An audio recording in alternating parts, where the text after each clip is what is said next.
Homeless girl saves a biker's son. A single act of defiance pulls her into a dangerous world of leather, loyalty, and lawless justice. She finds protection, power, and a forbidden love that will test everything she knows.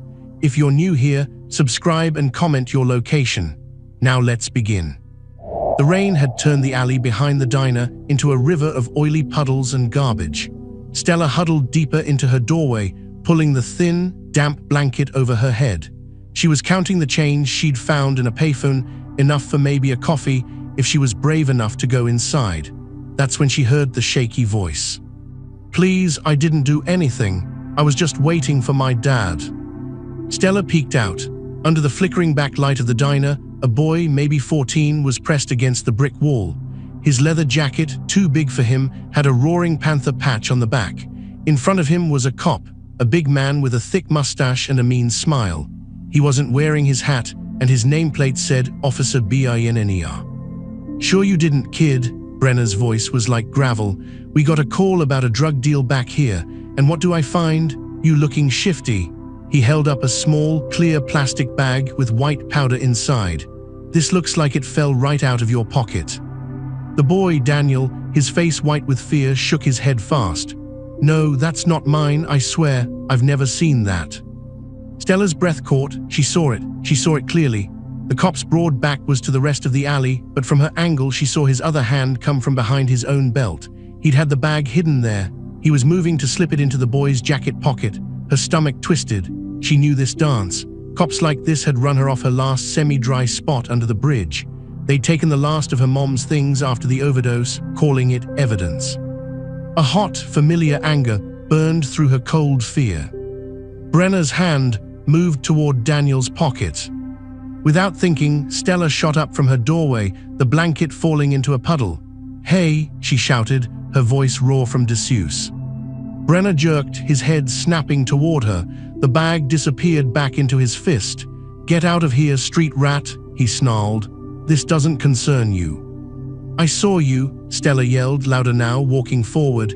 She wanted witnesses, she needed noise. "I saw you take that bag from behind your back. You're trying to put it on him." The diner's back door swung open with a creak. A cook in a grease-stained apron stood there, holding a bag of trash, his eyes wide. A face appeared at the kitchen window. Brenner's expression changed. The fake calm was gone, replaced by a vicious glare aimed at Stella. "You're obstructing justice. I could take you in for that." "Then take me," Stella said, her heart hammering against her ribs.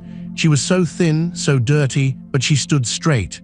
"And we'll all tell the same story to your sergeant, him, me, the cook." She pointed at the man frozen in the doorway. The sound was like thunder, but it was engines. Not one, but many, a deep, roaring growl that vibrated the puddles on the ground. Headlights cut through the alley mist from both ends. Motorcycles, dozens of them. They rolled in, silent now except for the putter of idling engines, surrounding the scene like a steel trap. The lead bike, a massive Harley, stopped a few feet from Brenner. The rider killed the engine and swung off. He was huge, with a beard shot through with gray and eyes so pale blue they looked like ice. He wore a leather cut covered in patches. The largest one on the back, read Reaper's Tide MC, above a skull with a ship's wheel. Below it, the rocker said President. He looked at Daniel. "You okay, son?" Daniel sagged in relief. "Dad, he was trying to plant drugs on me." The man's icy eyes moved to Officer Brenner. The cop took a step back, his hand going to his belt, but then he stopped, because every other biker, men and a few women with hard faces, had also dismounted. They stood silently, arms crossed, forming a wall of leather and denim. "That true, officer?" The president's voice was deceptively quiet. "I had probable cause," Brenner blustered, but the sweat on his temple glistened in the light. "This homeless girl is causing trouble, is all." The president, whose name was Mark, didn't even look at Stella. He kept his gaze locked on Brenner. "My son calls me, says he's being harassed. I show up, and you've got a bag in your hand, and a witness says you're planting it." He took one slow step forward. "You know who I am." Brenner swallowed. "Marcus Thorne." "Right, and you know Reaper's Tide doesn't start fights." Mark took another step. "But we sure as hell finish them. You walk away now. You forget my boy's face. You forget this alley, and you pray we forget yours." The threat hung in the damp air, heavier than the rain. Brenner's jaw worked. He looked at the crowd of bikers, at the cook, who was now holding up a phone, clearly recording. He shoved the bag into his own pocket, shoved past Mark with a last hate-filled glance at Stella, and marched to his squad car at the alley's mouth. A minute later, he was gone. The tension burst like a bubble. The bikers started chatting, some clapping Daniel on the shoulder. Mark finally turned to Stella. She felt small under his gaze. She was shivering, her clothes soaked, her hair matted. "What's your name?" he asked, his voice softer now. "Stella." "You hungry, Stella?" She just nodded, too tired and wired to speak. He pointed a thick finger toward his bike. "Get on, we'll get you a meal, it's the least we can do." She hesitated. Getting on the back of a stranger's motorcycle, a biker president's no less, was insane. But the smell of food from the diner was overwhelming, and the doorway behind her was cold and wet. She climbed on, holding onto the back of the seat, careful not to touch him. The clubhouse of the Reaper's Tide was not a dark, scary basement. It was a converted warehouse by the docks, big and loud and full of light. Music played, pool balls cracked, and laughter echoed. Stella sat at the end of the long bar, wolfing down a plate of fries and a burger, trying to be invisible. She cleaned up a little in the bathroom, but she still looked like what she was, a street kid. Mark sat on a stool next to her, nursing a beer. "You got family, Stella?" "No." "How old are you?" 19. It was almost true. She was 18 and a half. "How long on the street?" She shrugged, stuffing another fry in her mouth. "A while." Daniel came over, holding a soda. "Thank you," he said, earnest. "He would have arrested me. My dad would have had to do stuff to fix it. It would have been bad." Stella just nodded. Mark watched her. He saw the intelligence in her eyes, the wariness, the stubborn set of her jaw. He saw something else, too, a survivor like him. "You need a place to stay?" he asked, casual, like he was offering a stick of gum. Stella froze, a fry halfway to her mouth. "What?" "We got rooms upstairs, empty ones, clean. You can lock the door from the inside." He took a sip of his beer. "You did a solid for my club today, for my family. Reaper's Tide pays its debts." "I don't want charity," she mumbled, but her heart was aching at the thought of a real bed, a locked door. "It's not charity, it's a business arrangement. You get a room. In return, you make yourself useful, help Lucy in the kitchen, sweep the floors, keep an eye on Daniel sometimes. God knows he needs a minder." He grinned at his son, who rolled his eyes. "Think about it." He slid a key across the bar to her. It was for room 7. Stella stared at it. This was crazy, dangerous, but the rain was starting to tap on the warehouse roof, and the memory of her wet blanket was fresh. Her fingers closed around the cold metal. "Okay," she whispered. The first week was a blur of strange comfort. Lucy, the club's matriarch and head cook, was a woman in her 50s with tattoos on her arms and a heart of gold. She didn't ask questions. She just gave Stella clean clothes, showed her the industrial washer and dryer, and put her to work peeling potatoes. "Earn your keep, kid," Lucy said, but she always slipped an extra cookie onto Stella's plate. Stella saw how the club worked. It wasn't just a gang, it was a business. They ran a legit garage, a towing service, and a bar, but there were whispers too, quiet meetings in Mark's office, suitcases full of cash being carried in late at night, men who didn't look like bikers coming and going. She kept her head down. She wasn't stupid. She knew what MC stood for at this level. One afternoon, she was in the garage, bringing a sandwich to Paul, the head mechanic. She saw Mark leaning over a motorcycle engine with another man, a handsome, dangerous-looking man with dark hair and intense green eyes named James. James was the club's sergeant at arms. "The shipment from the coast is coming in Thursday night," James was saying, his voice low. "The dirty cops are taken care of. The new ones are more cooperative." Mark straightened, wiping grease from his hands. "Good. We can't have another Brenner situation. He's still a problem. He's been asking around about Stella." Stella froze behind a tool cabinet, her breath catching. James's face darkened. "He touches a hair on her head, he's fish food." I know, but we need to be smart. She's under our protection. That's final. Mark's tone left no room for argument. He turned and saw her then. Instead of anger, he gave her a slow, knowing smile. See something interesting, little bird. She stepped out, holding up the sandwich for Paul. He walked toward her, and she felt that charge again, the one that made her skin feel too tight. He stopped very close. He smelled like engine oil, leather, and soap.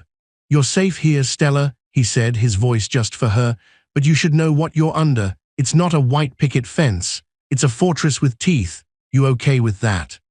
She looked up into his icy blue eyes and saw not a threat, but a promise, a dangerous one. I've never been safe before, she said honestly. Teeth don't scare me. A ghost of a smile touched his lips. Good. That night there was a party. The club was celebrating a good deal. The music was loud, the beer flowed, and the air was thick with smoke and laughter. Stella tried to stay in the kitchen with Lucy, but Daniel dragged her out, teaching her how to play pool badly. She was laughing, a real, unfettered laugh for the first time in years, when she felt a gaze on her. Mark was leaning against his office doorway, watching her from across the room. He had a glass of whiskey in his hand. His look wasn't fatherly. It was intense, appreciative, and it sent a jolt of heat straight through her. She looked away, flustered. Later, as she was heading upstairs to her room, he was there, at the bottom of the steps. Having fun? He asked. Yeah, they're nice. They're loyal, he corrected gently, and they like you. You've got spine. He reached out and gently tapped a finger under her chin, making her look at him. It's a good quality.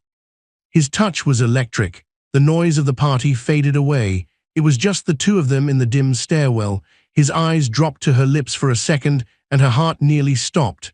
Then he stepped back, giving her space to pass. Sleep well, Stella. She practically ran up the stairs, her mind racing. He was twice her age. He was a criminal. He was her protector. It was a mess. A few days later, she was in town with Lucy, buying supplies. Lucy went into a specialty store, and Stella waited outside, enjoying the sun. A black and white police cruiser slowed to a stop at the curb. Officer Brenner was driving. He looked at her through the passenger window, his face a mask of cold hatred. Looks like you landed on your feet, street rat. Found yourself some new friends in low places. He leaned over.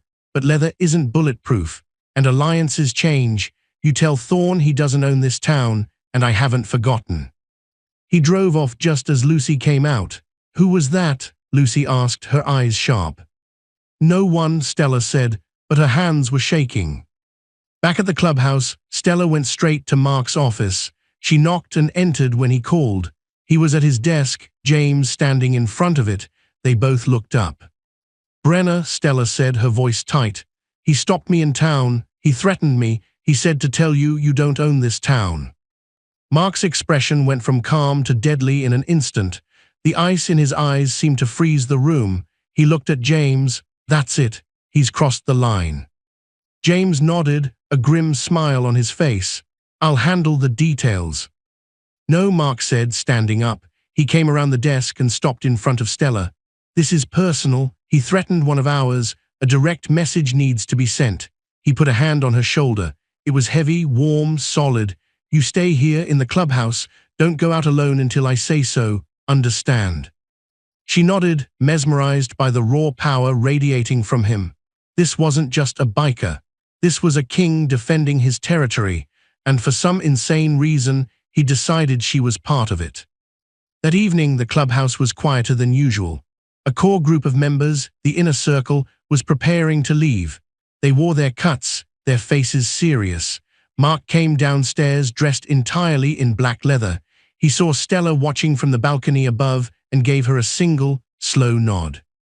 They rode out, the sound of their engines a rolling thunder of intent. She waited for hours, sitting with Lucy, who tried to distract her with stories of the club's early days. It was past midnight when the engines returned. The men filed back in. Some had bruised knuckles. All had a look of cold satisfaction. Mark walked in last. His eyes found Stella immediately. He walked over to her, the crowd parting for him. He didn't say a word. He just cupped her face in his two large, rough hands, his thumbs brushing her cheeks. He searched her eyes, then leaned in and pressed a firm, heated kiss to her forehead. It wasn't a romantic kiss. It was a claiming, a promise, a stamp. "It's done," he said, his voice a low rumble only she could hear. "He won't bother you again, ever." The room was silent, everyone watching. This was a public declaration. Stella wasn't just a stray they'd taken in. Mark Thorne had just shown everyone she was under his personal protection. She was part of the tide. Weeks turned into a month. Stella blossomed. With regular food, safety, and purpose, she filled out. The haunted look left her eyes. She laughed more. She even started working part-time at the legit garage, answering phones, her quick mind impressing everyone. Her chemistry with Mark was a constant, charged undercurrent, lingering looks in the hallway, his hand on the small of her back, getting her through a crowd, the way he'd bring her a hot chocolate without her asking after a long day. It was a slow, delicious burn. One night the club had a bonfire on the beach behind the warehouse. Daniel was off with friends. Members were drinking, talking. Stella sat on a log, watching the flames. Mark sat down beside her, his shoulder brushing hers. "You look good here," he said, staring into the fire. By the water, it suits you." "It beats a damp doorway," she said softly. He turned to look at her. The firelight danced in his eyes. "I'm not a good man, Stella. I've done things. I'll do more things to keep what's mine." "I know. I'm too old for you. That's my choice." He reached out, tucking a strand of hair behind her ear, his fingers trailing down her jaw. "This life, it's not giving up an empire. It's holding it. It's dirty and it's hard and it's forever. You understand that?" She understood. He was offering her a place in his world, not as a charity case, but as something more. She leaned into his touch. "I understand." He closed the distance. His lips met hers and the world exploded. The kiss was everything she'd imagined, possessive, heated, demanding, but underneath it all, there was a terrifying tenderness. It was the kiss of a man who'd spent his life building walls, finally letting someone in. She kissed him back, pouring all her fear, her hope, her newfound strength into it. When they finally pulled apart, breathing heavily, the sounds of the party came back, but they were in their own bubble. "Your room or mine?" he asked, his voice husky. She smiled, a real, bold smile. "Mine, it has a lock." He stood, pulling her up with him. They walked back toward the clubhouse, hand in hand, not hiding from anyone. The message was clear. Later, in the dark of her small room, with the sounds of the harbor drifting through the window, he traced the scars on her arms, the ones from life on the street. "No one will ever hurt you again," he vowed, his lips against her skin. "You're mine now, and I protect what's mine." Stella believed him. For the first time since her mother died, she felt truly, fiercely safe. She had traded a cold, lonely freedom for a gilded, dangerous cage. But as he held her, as she listened to the steady beat of his heart, she knew she wouldn't trade it back for anything in the world. She had saved a biker's son, and in return she had been saved by the biker king. And her new life, complicated, thrilling, and full of love, was just beginning. But outside the fortress, old enemies licked their wounds, and in the world of the Reaper's tide, peace was never permanent. The real change, the storm that would test everything, was still on the horizon. The morning after the bonfire, everything was different, and yet completely the same.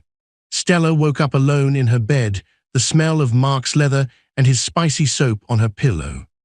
For a panicked second, she thought she'd dreamed it. But then she saw the single red rose on her bedside table, still wet with dew, and a note in messy handwriting. "Garage, 9 a.m., don't be late, M." A giddy, nervous laugh bubbled out of her. He was still the boss. She got ready, pulling on her clean jeans and a fresh t-shirt, feeling a new awareness of her own body, of the memory of his hands on her skin. The clubhouse was quiet, just Lucy clanging pans in the kitchen. "Morning, sunshine," Lucy sang out, a knowing glint in her eye. She slid a plate of eggs and bacon across the counter. "Eat, you'll need your strength." Stella blushed furiously. "Lucy." "Honey, I've been here since before Mark had his first bike. Nothing gets past me, and for what it's worth, I'm glad. He's been a ghost in this place for too long." Lucy's smile was warm, motherly. "Now eat. The king has summoned you." At 9 a.m. sharp, Stella walked into the garage. It was busy, the roar of engines and the smell of gasoline filling the air. Mark was in the office, a glass-walled room overlooking the bays. He was on the phone, his back to her, but he must have seen her reflection in the window because he held up a finger. 1 minute. He finished his call and turned. His gaze swept over her, hot and appreciative, but his face was all business. "Close the door." She did, the noise of the garage becoming a muted hum. "Sit," he gestured to a chair. He leaned against his desk, crossing his arms.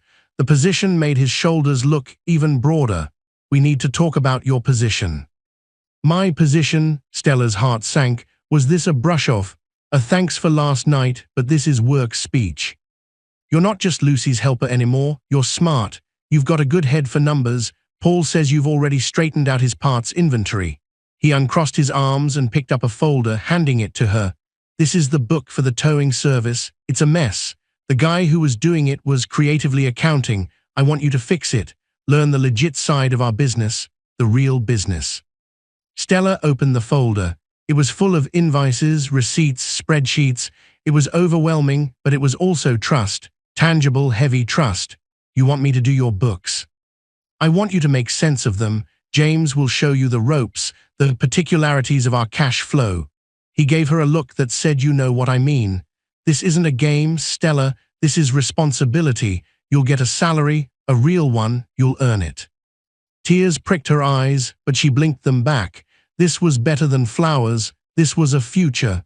"Okay, I can do that." "I know you can." He pushed off the desk and walked over to her. He cupped her chin, his thumbs stroking her lip. The shift from boss to lover was instant, electrifying. "But my office hours are over at 6. After that," he leaned down and kissed her, a deep, slow promise that made her toes curl. "You report directly to me." Life settled into a thrilling, dual rhythm. By day, she was Stella the bookkeeper, learning from the sharp, dangerous James, who turned out to be a financial wizard with a terrifying glare. He was patient with her in his own gruff way. "See this?" he'd say, pointing to a large, round number deposit. "That's from the bar, probably. This one here," pointing to a smaller, odd-numbered cash entry, "that's from the other bar. Don't ask questions about the other bar." By night, she was Stella, Mark's girl. It wasn't announced, but it wasn't hidden. They ate dinner together, often with Daniel, who seemed genuinely happy about it. They watched movies in his apartment above the clubhouse, a spacious place full of books and surprisingly good art. He was a voracious reader, a fact that stunned her. He'd catch her looking at his shelves and say, "What? You think a man who runs an empire can't enjoy a good spy novel?" And then he'd pull her into his lap, and the spy novel would be forgotten. The chemistry between them was a living thing. A charged look across a crowded room could make her breath catch. The simple act of him handing her a wrench in the garage, his fingers brushing hers, felt like a spark. It was intense, romantic, and deeply physical, a constant hum of attraction that was both safe and wildly dangerous. One afternoon, a month into her new role, James was called away. "Keep going through those supplier invoices," he told her. "Match them to the shipping manifests. Mark needs it done by tonight." Stella worked diligently in the quiet office. She found a discrepancy. A shipment of high-performance tires had been invoiced twice. It was a lot of money. She pulled the files, cross-referencing. It wasn't a mistake. The second invoice was a fake, the account number different. It was embezzlement. And the only other person who had access to these books was the previous bookkeeper, a weaselly man named Carl who'd been let go when Stella started. She waited until Mark returned from a meeting. She laid it out on his desk, her findings clear. Carl was skimming, probably for the last 6 months. He was smart about it, hiding it in the parts orders. Mark studied the papers, his face darkening. It wasn't about the money. It was about the betrayal, the weakness in his organization. He looked up at her, his icy eyes blazing. "You found this in one afternoon, what James missed for months." She nodded, suddenly nervous. "I just followed the numbers." He stood, came around the desk, and before she could react, he grabbed her and kissed her hard. It was a kiss of pure, fierce pride. "You are a goddamn treasure, Stella," he growled against her mouth. Then he let her go, his business face back on. "Don't mention this to anyone, not yet. That night the mood in the clubhouse was tense. Carl was brought in. He was sweating, pleading. Mark sat in his throne-like chair at the head of the main room, the club members forming a loose circle. Stella watched from the balcony, hidden in shadow. "You stole from the club, Carl," Mark said, his voice chillingly calm. "You stole from your brothers, you know the rules." "Mark, please, it was a mistake. I'll pay it back." "It wasn't a mistake, it was a choice." Mark nodded to James and Paul. They grabbed Carl by the arms. "You're out, you're never seen in this town again. Every cent is returned by the end of the week, with 50% VIG. If you fail, or if I ever see your face, the consequences will be final." It was terrifying. It was justice, mafia style. Stella watched as the broken man was escorted out. She should have been scared, but all she felt was a fierce, protective pride for Mark. He wasn't cruel. He was decisive. He kept his empire strong so everyone under his protection could be safe. Later, in his bed, she traced the scars on his knuckles. What would have happened if he didn't pay? Mark caught her hand, kissed her palm. "You don't need to know the details. Just know that the rules are the rules for a reason. They keep the whole ship afloat." He pulled her closer. "And you saved us a lot more trouble, my little financial detective." Things were good, too good. The storm hit on a Thursday. Stella was in the office, finishing the quarterly taxes for the garage. Daniel burst in, his face pale. "Stella, it's Dad. He and James, they went to meet the new suppliers at the docks. There was an ambush. Cops are everywhere." Her blood ran cold. "Is he arrested?" "I don't know. The radio just crackled." Paul took a crew and raced out. The next 2 hours were the longest of Stella's life. She sat with Lucy and Daniel in the kitchen, jumping at every sound. Finally, the roar of returning engines. Mark walked in, flanked by James and Paul. Mark had a cut on his forehead, his leather jacket was torn, and he was radiating a fury so potent it filled the room. "Brenner," he spat the name like poison. "He's not a cop anymore, got fired after our talk. Now he's working security for the Black Dogs." The Black Dogs were a smaller, ruthless crew from the next city over, rivals who'd been trying to muscle in on Reaper's Tide territory for years. "He set us up, tipped off the cops about a fake drug shipment. He wanted us caught with product we didn't even have." "How did you get out?" Stella asked, her voice small. James grinned, a nasty, sharp thing. "We're not amateurs. We had our own lookouts, saw the cops coming a mile away. The meeting was clean, but they tried to box us in on the bridge, had to leave the bikes, go through the old drainage tunnel." He looked at Mark's torn jacket. Was a tight squeeze. Mark's eyes found Stella. "He did this to get to me, because of you, because I took you in and he lost his badge over it. This is a declaration of war." A cold dread settled in Stella's stomach. She was the catalyst. She had brought this down on them. As if reading her mind, Mark strode over and gripped her shoulders. "Listen to me. This is not your fault. This is on him. He made his choices. Now he's going to live with the consequences." He turned to the room, his voice rising to a command. "We meet in the war room in 10. The Black Dogs and their new pet have just signed their death warrant." The clubhouse transformed into a military bunker. Weapons were cleaned and distributed. Maps were laid out. Stella felt useless, a civilian in a war zone. She tried to help Lucy prepare food for the men, but her hands were shaking. Daniel found her. "Hey, don't look like that. Dad's the best at this. He'll end it." "But people could get hurt, Daniel, because of me." "People will get hurt because Brenner's a corrupt, vengeful jerk," Daniel corrected, sounding so much like his father. "You saved me. The club protects its own. That's the deal." The planning went on for hours. Stella finally retreated to her room, but sleep was impossible. Around 3 a.m. there was a soft knock. It was Mark. He looked exhausted, the weight of his empire heavy on his shoulders. He didn't say anything, just walked in, pulled off his boots and lay down on her bed, pulling her into his arms. He just held her, his face buried in her hair. "I have a plan," he said into the darkness, "but it's risky, and I need you to do something for me." "Anything," she whispered. "I need you to be bait." She stiffened in his arms. He shushed her gently, his hands stroking her back. "Not like that, safe bait. I need Brenner to think he has a clean shot at getting to you to humiliate me. He's driven by ego now. We'll use it. But you will be surrounded by my best men every second. You will be the safest person in this city. Do you trust me?" She looked up at him in the dim light.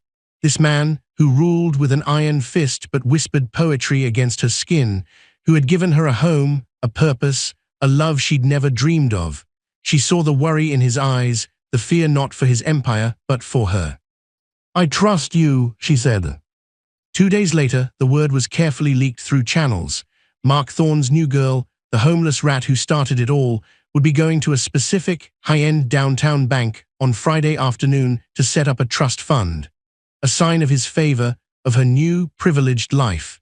It was the kind of thing that would make Brenner's blood boil with jealousy and rage. Friday came, Stella dressed in new clothes bought for the occasion, elegant but understated.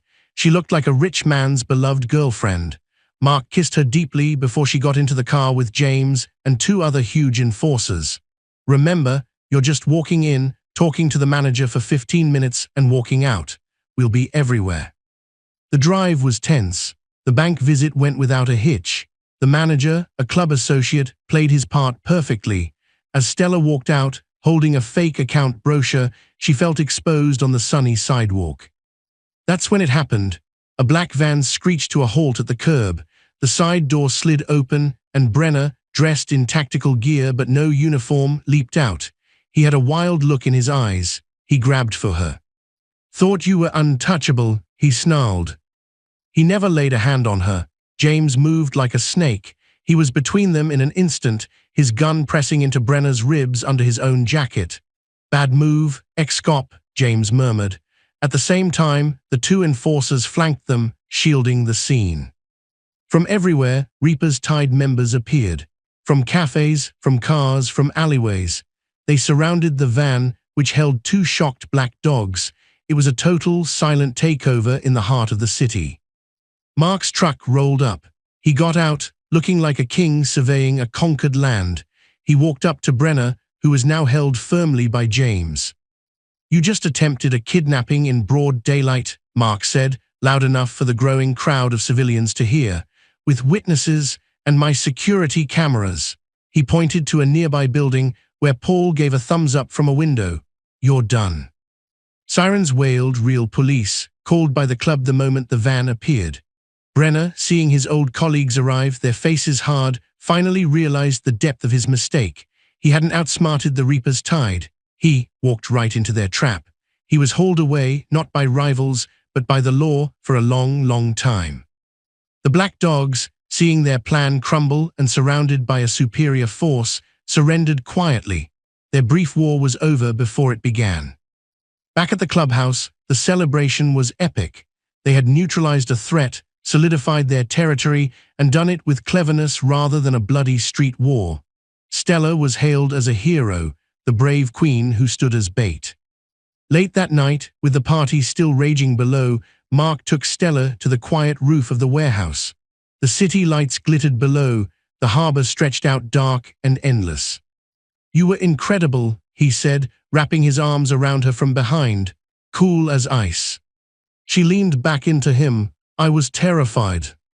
"That's what brave is, being terrified and doing it anyway." He turned her to face him. His expression was more serious than she'd ever seen it. "Stella, this life, it's not going to change. There will always be another Brenner, another black dog. This empire, I don't give it up. I hold it, I build it, I defend it. And I want you by my side while I do it. Not just in my bed, not just doing my books. As my partner, my old lady." The words hung in the salty air. In club law, this was more than a proposal. It was a merger. It was forever. Tears streamed down Stella's face. She thought of the hungry, cold girl in the alley who had nothing to lose. That girl had seen injustice and shouted into the darkness. And the darkness had answered with a roaring engine, a warm bed, a hard man with a soft heart, and a family forged in steel and loyalty. She looked out at the empire he'd built, the lights, the water, the rumbling heartbeat of the club below. It was dirty and hard and forever, and it was hers. She looked back at him, at his ice-blue eyes waiting for her answer, and she smiled through her tears. "Yes, Thank you for riding with us on this journey. Would you have had the courage to speak up like Stella did, knowing the danger? Let us know in the comments where you're watching from, and subscribe for more tailies where one brave choice changes an entire life.